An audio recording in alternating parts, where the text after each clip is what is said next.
الحمدللہ والصلاۃ والسلام علی رسول اللہ۔ السلام علیکم ورحمۃ اللہ وبرکاتہ۔ قیامت کی بعض علامات۔ ام المؤمنین ام سلمہ ہند بنت امیہ رضی اللہ عنہا سے ارشاد نبوی مروی ہے کہ ضرور لوگوں پر ایک ایسا زمانہ آئے گا جس میں سچے کو جھوٹا قرار دیا جائے گا، جھوٹے کو ثابت کیا جائے گا کہ یہ سچا ہے، امانت دار کو خیانت کرنے والا کہا جائے گا، خیانت کرنے والے کو امانت دار ثابت کیا جائے گا۔ آدمی گواہی دے گا جبکہ اس سے گواہی طلب نہیں کی جائے گی۔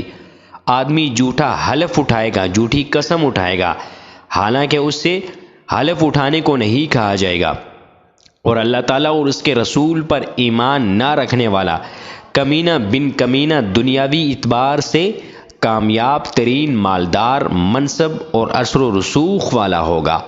حدیث مبارکہ سے ہمیں یہی معلوم ہوا کہ فی زمانہ اس ہمارے معاشرے کے اندر یہی سب کچھ ہو رہا ہے۔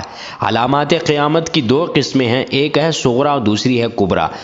صغریٰ یعنی چھوٹی قیامت یہ ہے کہ کچھ عرصہ پہلے ظاہر ہونی ہے اور ان میں سے اکثر اس دور میں پائی جاتی ہیں، اور بڑی قیامت یہ تو جب دجال کا ظہور ہوگا اور امام مہدی علیہ السلام آئیں گے تو اس وقت قیامت کا ظہور ہوگا۔ اللہ رب العزت ہمیں قیامت کی نشانیوں سے بچنے کی توفیق عطا فرمائے اور اللہ اور اس کے رسول سے سچی اور پکی محبت کرنے کی توفیق عطا فرمائے۔